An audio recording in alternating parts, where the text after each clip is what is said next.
Какво става, Барби? Добре ли си? Ментално вече не. Какво ти има? Весо ми показа хлебарка! Крих я в тайна, защото беше нещо специално. И какво е специалното? Сега ще кажеш, че ми си дал. Да. Казва се... Какво? Се тая.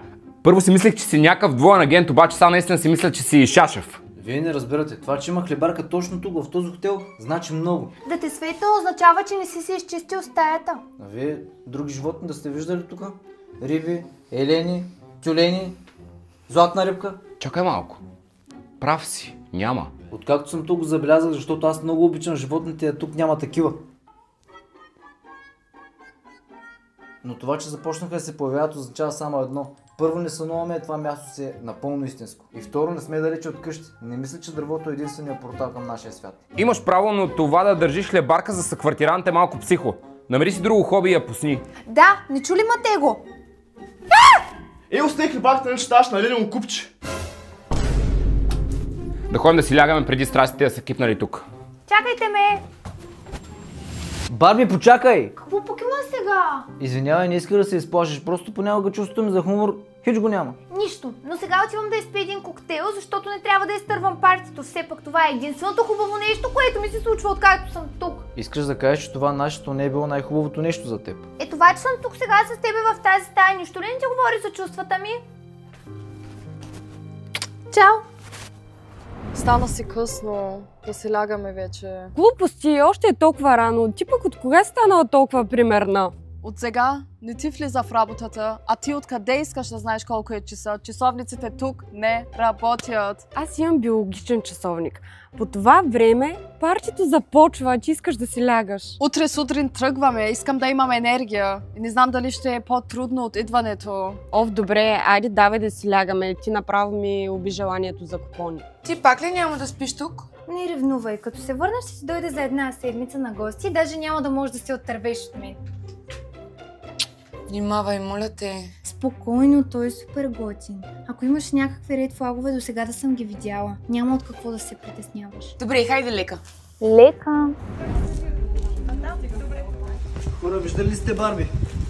Може просто да спи до късно и да си е в стаята. Тя с нощ ще спа при мен.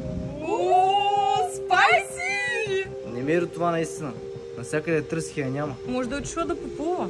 Всъщност и Елвира я няма. Може да са до водата, може да проверим там. Да, морето е единственото място, което не проверих. Здравейте, момчета, как сте? Случайно да си виждала Барби? Весо каза, че е изчезнала. Търси я от часове и никъде не я намира.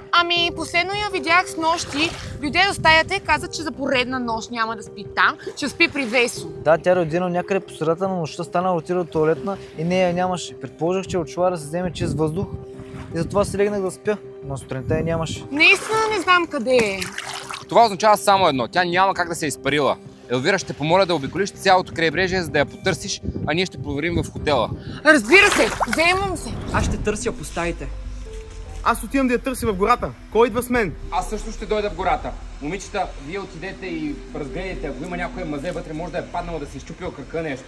Аз какво да правя? Ти се заеми с това да разбереш в каква посока да търсим по технологиите, защото Барби ги управлява. Ако може по някакъв начин да разберем къде е тя, то ще е в електрониката. Окей.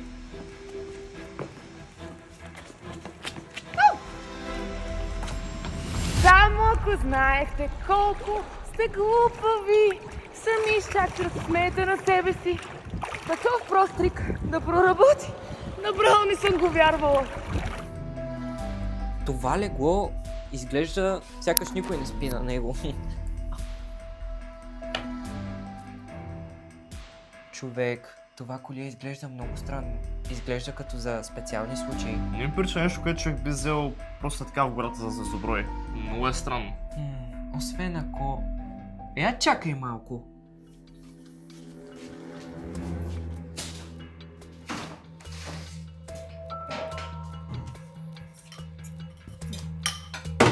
Как пък точно в деня, в който трябва да тръгваме, тя реши да изчезне? Все едно вече някой се е наговорил, никога да не се тръгнем от тук. Все нещо се случва.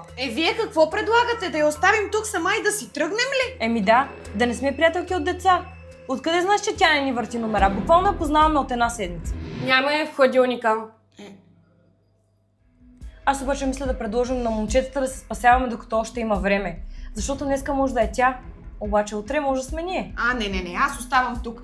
Трябва да я намерим. Аз няма да мога да заспя, ако знам, че сме оставили тук някого. А дали това е работа на ловеца според вас? Как мислите? Аз съмнявам се.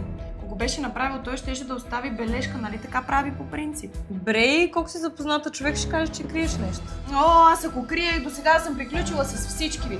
Обикновен гражданин съм, обещавам. Айде да търсим по-сериозно. Барби! Виждаш ли нещо, братле?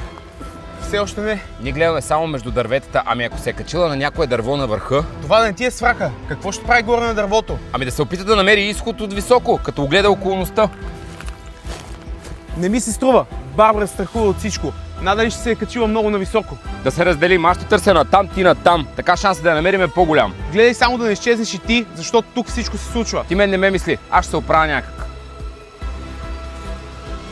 Какво е това?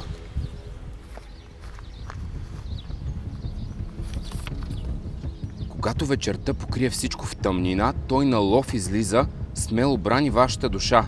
Теб избира мястото да си ловеца, добрини да вършиш и спасение в прогреса, силите си на ловец ако развиеш, ти спасител си, но трябва да го скриеш.